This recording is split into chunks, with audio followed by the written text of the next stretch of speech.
Olá, a conversa de hoje é sobre filhos que não querem crescer.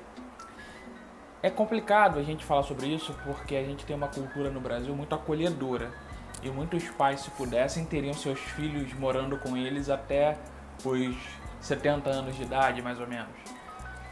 É claro que a gente precisa entender se isso é um fenômeno do Brasil ou do mundo, mas o recorte que a gente pode fazer aqui para conversar é sobre o que a gente vive. E no Brasil a gente encontra muitos adultos com mais de 30 anos que têm uma dificuldade enorme em programar a sua vida, projetar a sua vida distante dos pais. A gente tem aí pelo menos dois fatores. Os próprios pais que de alguma forma acolhem, superprotegem, fornecem muitas facilidades para que esses filhos fiquem dentro dessas casas e dessas famílias que acabam funcionando em torno dessa bengala que é o filho ou os filhos ali. E por outro lado, a gente tem uma grande quantidade de pessoas que são desencorajadas a arriscar, a sair de casa apenas quando estiver indo para um ambiente seguro. E por isso, às vezes, esse fomento ao casamento, a um concurso público, a uma vida estável, que você tenha garantias. O que ninguém conta, ou é pouco falado, é que toda garantia é relativa.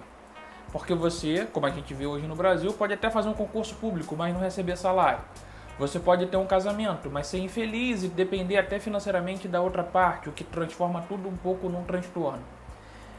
Então, a dificuldade em aceitar que nós não temos garantias faz com que muitos jovens prefiram trabalhar, ter uma renda e não ter os riscos, os desafios da vida adulta.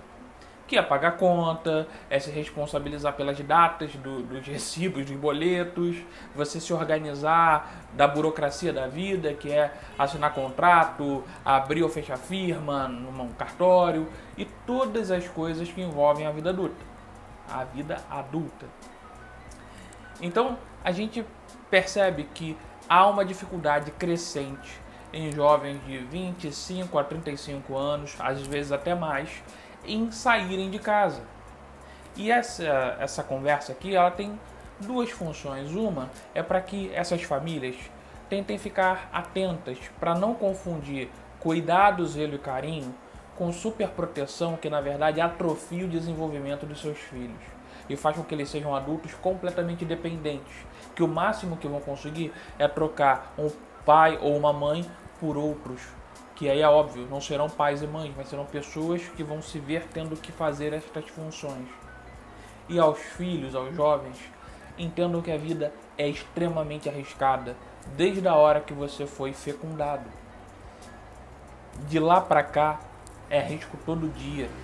E não faz com que a vida seja pior porque ela tem risco. Na verdade, a vida é exatamente interessante pelos imprevistos, pelos desencontros, por aquilo que a gente não pode controlar. Mas se a gente quer crescer, se a gente quer ser dono da nossa vida, ou pelo menos de parte dela, a gente precisa sair da posição de filho. Não dá para ser filho e querer ser pai e mãe. Não dá para ser filho e querer ser um marido ou uma esposa. Porque se você continua no papel de filho, você vai continuar assim em todas as suas relações. E vai cobrar dos outros atitudes que sejam equivalentes àquelas que você tinha ou esperava ter dos seus pais. Vai esperar a mulher perfeita, o marido perfeito, o homem que vai vir num cavalo branco e vai te resgatar.